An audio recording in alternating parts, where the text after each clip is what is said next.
Viewers, we're here at 360 Gearboxes and Diffs with Mark to talk about the basics of differentials. Mark, we've got a great example here. Can you point out to our viewers the components of a basic differential? Okay, well basically you have your crown wheel here, you have your pinion here, each are toothed, and depending on the amount of teeth on your crown wheel and your pinion will determine your gear ratio. You also have your diff centre here, crown wheel which bolts to the diff centre, your end caps which will retain your bearings and allow the diff to be adjusted left and right so that you can get the correct tooth meshing, and also a pinion bearing located on the end of the pinion as well. Now, four drivers have got diffs front and rear. It's important that they're re-ratioed identically. That's correct, to maintain the same drive ratio. Depending on what you're doing, whether you're towing or you have large tyres on your car, for example, a couple of reasons why you would change your ratios.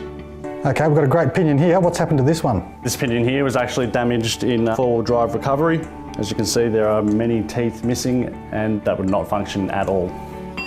In that sort of case, do you just replace the pinion, or what's the process involved in rebuilding a differential? You will, obviously if you want to maintain your ratio, you get the same ratio pinion and crown wheel, and basically the diff will need to be rebuilt depending on how worn the other components are.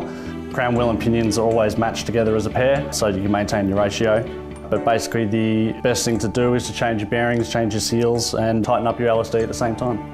If you've blown one of the differentials, does that mean both need to be replaced or repaired? Not necessarily, no. If you have done one, chances are the other one may need some maintenance done.